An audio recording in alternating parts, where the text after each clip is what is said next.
नमस्कार दोस्तों। आज की कहानी है धनवान सेठ की परीक्षा। बनारस में एक धनवान सेठ रहते थे। वह विष्णु भगवान के परम भक्त थे और सदैव सत्य बोला करते थे।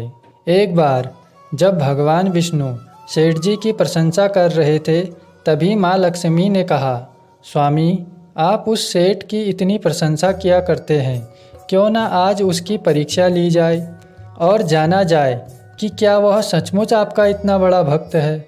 भगवान बोले, ठीक है देवी, अभी तो सेठ गहरी निद्रा में है। आप उसके स्वप्न में जाएं और उसकी परीक्षा लें। अगले ही क्षण सेठ जी को एक स्वप्न आया। स्वप्न में धन की देवी लक्ष्मी उनके सामने आई और बोली, हे मनुष्य, मैं धन की दात्री लक्ष्मी हूँ। सेठ जी को अपनी आंखों पर विश्वास नहीं हुआ और सेठ जी बोले, हे माता, आपने साक्षात अपने दर्शन देकर मेरा जीवन धन्य कर दिया है। हे माता, बताइए मैं आपकी क्या सेवा कर सकता हूँ। माता बोली, कुछ नहीं, मैं तो बस इतना बताने आई हूँ कि मेरा स्वभाव चंचल है और वर्षों से तुम्हारे भवन में निवास करते करते मैं ऊब चुकी हूँ और यहाँ से जा रही हूँ। सेठ जी बोले, मेरा आपसे निवेदन है कि आप यहीं रहें, किंतु अगर आपको यहाँ अच्छा नहीं लग रहा है तो मैं भला आपको कैसे रोक सकता हूँ। आप अपनी इच्छा अनुसार जहाँ चाहे जा सकती है। और माँ लक्ष्मी उस सेठ के घर से चली गई। थोड़ी देर बाद वे रूप बदलकर पुनः सेठ जी के स्वप्न में यश के रूप में आई और बोली, सेठ, मुझे पहचान रहे हो। सेठ जी बोले, जी नहीं पहचाना, आप कौन हैं। यश बोला, मैं यश हूँ, मैं ही तेरी कीर्ति और प्रसिद्धि का कारण हूँ, लेकिन अब मैं तुम्हारे साथ नहीं रहना चाहता क्योंकि माँ लक्ष्मी यहाँ से चली गई है, अतः मेरा भी यहाँ कोई काम नहीं। सेठ जी बोले, ठीक है, यदि आप भी जाना चाहते हैं तो जा सकते हैं। सेठ जी अभी भी स्वप्न में ही थे और उन्होंने देखा कि वह तो दरिद्र हो गए हैं और धीरे धीरे उनके सारे रिश्तेदार व मित्र भी उनसे दूर हो गए हैं। यहाँ तक कि जो लोग उनका गुणगान किया करते थे वे भी अब उनकी बुराई करने लगे हैं। कुछ और समय बीतने पर माँ लक्ष्मी धर्म का रूप धारण कर पुनः सेठ जी के स्वप्न में आई और बोली, मैं धर्म हूँ माँ लक्ष्मी, और यश के जाने के बाद मैं भी इस दरिद्रता में तुम्हारा साथ नहीं दे सकता, मैं जा रहा हूँ। सेठ जी ने उत्तर दिया, जैसी आपकी इच्छा, और धर्म भी वहाँ से चला गया। कुछ समय बीत जाने पर पुनः माँ लक्ष्मी सत्य के रूप में स्वप्न में प्रकट हुई और बोली, मैं सत्य हूँ।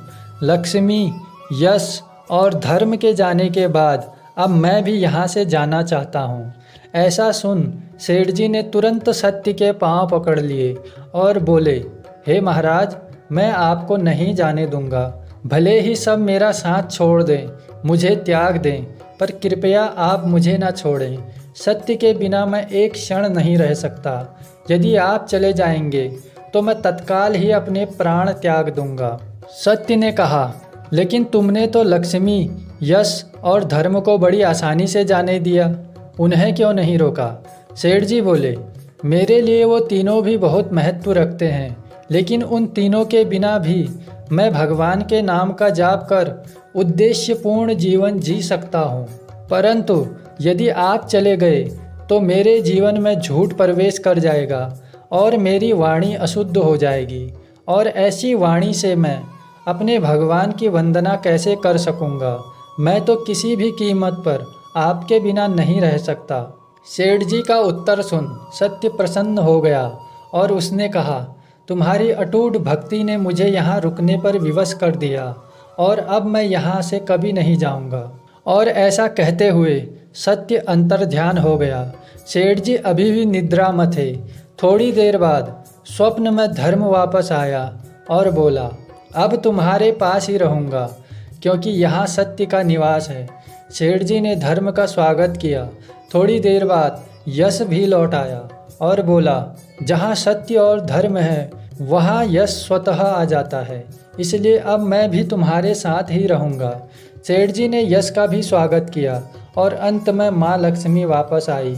उन्हें देखते ही सेठ जी नतमस्तक हो गए और बोले, हे देवी, क्या आप भी पुनः मुझ पर कृपा करेंगी?